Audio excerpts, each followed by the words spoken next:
been down in that area? Well, it's crappy.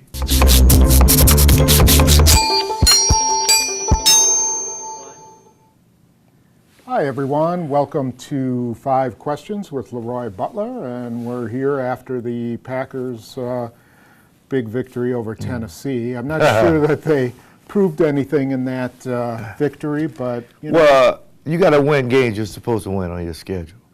In this day and age, it has been a lot of upsets. I always go, Tom, and say it's going to be 3 to 4 upsets a week. Mm-hmm. You just got to hope your team isn't one of those, although I was hoping for a shutout. Which would have been well, as a good. defensive guy, that's what you. Well, of course. Well, Seattle's been getting these couple shutouts. People attention to their defense. Yeah. So if you get a shutout on your resume, even if it's a lower tier team, it just looks good. Is it a good thing that the Packers go into Minnesota with something still to gain? If they win, they are the number 2 seed and they get a first round bye. Is that good this late in the year to have something? It's a good question because I think a lot of people miss out on what the intelligence of your question, because now you have to put yourself in a position like the Houston Texans. They have to beat Indianapolis. But if they had it sewn up, Atlanta, do you rest guys and lose the momentum? Well, last year, 15-1, playing Detroit, you rest guys, but you give up 600 yards, it seemed like, and it just kind of, although you had a bye, it throws off the rhythm. Going into Minnesota, knowing that you can knock them out of the playoffs, gives you more juice than going there and knowing you got everything locked up and nothing to play for. Right. So I think it's an exceptional game for the Packers. But then you get a week off, and the momentum is kind of faulted.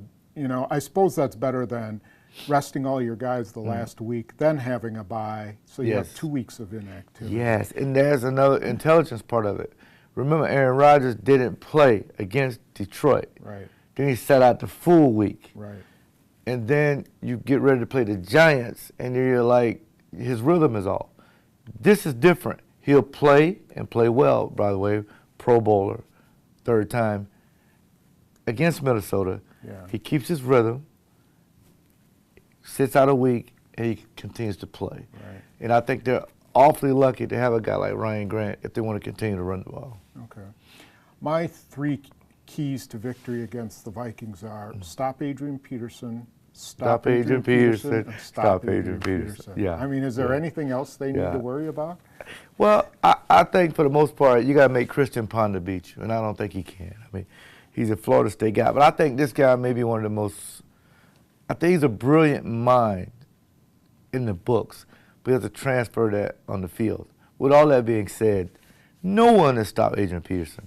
Even last week against the Texans, he had 85 yards, 22 carries though. His groins are a little sore.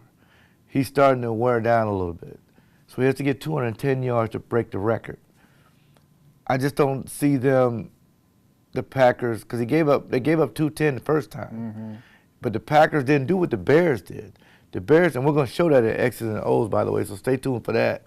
They had 9 guys up there at one point. The Packers play a traditional 3-4 defense, so there are gaps to where he can run through. So I just don't know how fresh he is to break the record. Yeah, the Packers will have Clay Matthews and C.J. Wilson back, which is big difference. Probably a big difference. Yeah. You know, but you know, the Chicago Bears have a very good defense. Had just about and they play a 4-3 scheme. Everybody but Urlacher, and they just gave up a ton of yards to him. So we'll see about that. Mike McCarthy made a pretty interesting decision, gutsy, I guess, last week, and that was to elevate Evan Dietrich-Smith to center and bench Jeff Saturday. Good move at this point in the season? Well, I think for the most part, if you look at all of McCarthy's moves, he don't make moves based on what the fans think.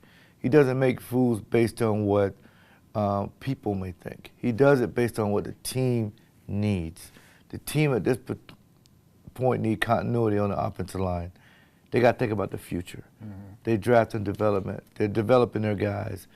The timing of it is a separate subject. Could they have waited to the playoffs to do this? I think the timing was just about right.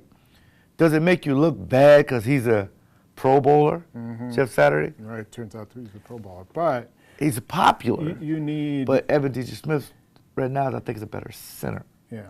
And that's what they need. What makes him better? And we'll show that on X's and O's as well.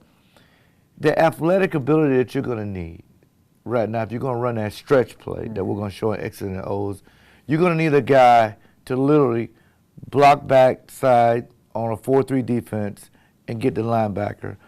And a 3-4 defense, block the nose and get to the linebacker. Jeff Saturday wasn't big enough and young enough to do that. Right. Evan Dietrich-Smith has the experience of a guard, which he's played the experience this year, to do that. It makes your running game open up in the A and B gaps. So I think the timing of it is fine, but I think it's a brilliant move at this point, because now teams have to kind of go back and scout Evan Dietrich-Smith at center, which is not a lot of film on. Big raging debate among fans was whether Randall Cobb should have been returning punts and kicks against the Titans. Hurt his ankle returning a punt. Let's deal with that issue first. Then we'll talk about whether you play him this weekend. But in your opinion, should he be returning punts and kicks? Absolutely. I think that was the reason what was missing. I mean, again, we had no returners before he was drafted. He was drafted for a returner. Right. We didn't know he was going to be an exceptional receiver. We know he was dynamic because at Kentucky, he played the Wildcat, the X receiver, Z receiver, great return guy.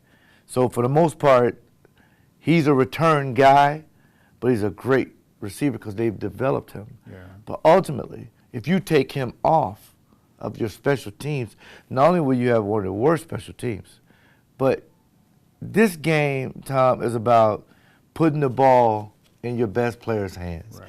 And he's maybe your second or third best player on the team. You're going to get hurt. This is football. Yeah.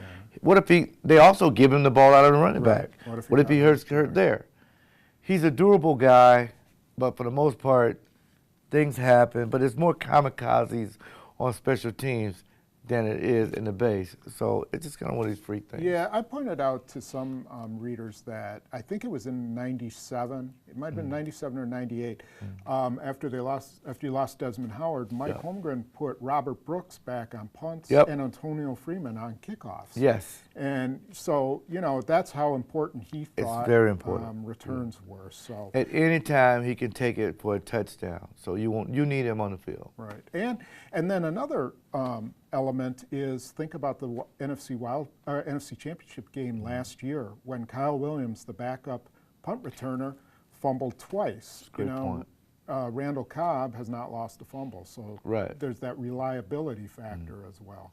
Yeah. And now let's just talk about him playing this week. If you're Mike McCarthy and you think that he looks pretty good, do you play him or do you just say let's not take any chances? Absolutely, you play him. I mean, it's almost as if you're telling, on that particular surface, it's a sports turf-like surface, so it's not natural grass. It's a risk there, but you're there to win the game. And you play him if the doctors say he's healthy, and then you look a man in the eye. Because as players, we always think we're healthy. But if the doctors clear him, you play him. Because to sit him out, your offense isn't as dynamic because 87 is hobbled, 85 is just getting his rhythm back, 89 is on a tear who should have made the Pro Bowl. But there's no home run hitters in that group. With the Donald Drivers and the Boykins, there's no home run hitters. When you put in 18, any chance he get the ball is a dynamic play. You play him so you can knock Minnesota out of the playoffs. Very good.